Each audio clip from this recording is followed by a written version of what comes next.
नागपूर हिवाळी अधिवेशनाचा आजचा शेवटचा दिवस. कायदा सुव्यवस्था आणि मुंढवा जमीन घोटाळा प्रकरणावर विरोधकांनी केलेल्या आरोपांवर मुख्यमंत्री आज उत्तर देणार.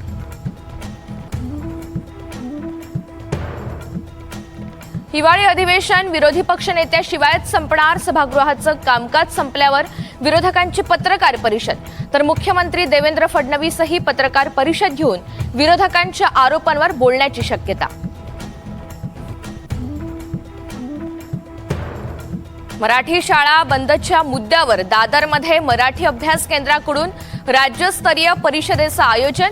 मराठी शाळेची सद्यस्थिती आणि पुढील आंदोलन या संदर्भातील रणनीतीवर चर्चा होणार.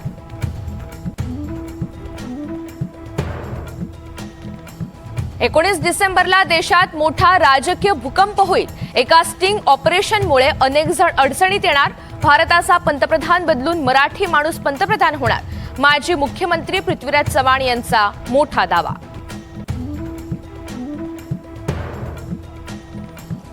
यशवंतराव चव्हाण सेंटरच्या वतीनं शरद पवार इन्स्पायर फेलोशिप कार्यक्रमाचं आयोजन. कृषी साहित्य आणि शिक्षण विभागात फेलोशिप देणार. शरद पवार उपस्थित राहण्याची शक्यता. वनताऱ्याच्या धर्तीवर ठाण्यात सूर्यतारा उभारण्याचा प्रस्ताव विचाराधीन. वनमंत्री गणेश नाईकांचं वक्तव्य, तर लवकरच प्रकल्पासाठीची प्रक्रिया सुरू करण्याचे नाईकांचे संकेत. सिडकोच्या घरांमध्ये मोठी सूट. सोडतीपूर्वीच घरांच्या किमती 10% घटल्या. सिडकोची घर घेण्याचं स्वप्न पाहणाऱ्यांसाठी मोठा दिलासा. ड्रग्ज फ्री मुंबई करण्यासाठी मुंबई पोलिसांची मोठी कारवाई. 10 महिन्यात 379 कोटींहून अधिक किमतीचे ड्रग्ज जप्त.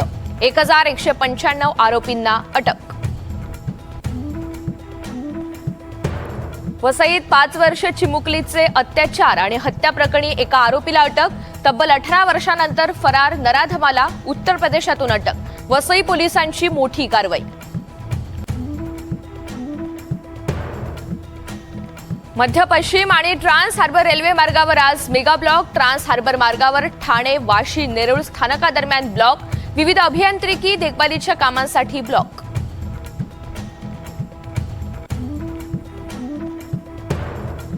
दिल्लीत वायू प्रदूषणाचा विळखा. प्रदूषणाच्या पार्श्वभूमीवर सर्व शाळांसाठी हायब्रिड शिक्षणाची अंमलबजावणी. 9वी ते 11वी पर्यंतच्या विद्यार्थ्यांसाठी हायब्रिड वर्गांचे आदेश. आणि लिओनेल मेस्सी आज मुंबईमध्ये येणार. CCI मधील पॅडल कप स्पर्धा आणि वानखेडे स्टेडियमवरील फॅशन शो मध्ये मेस्सी सहभागी होणार.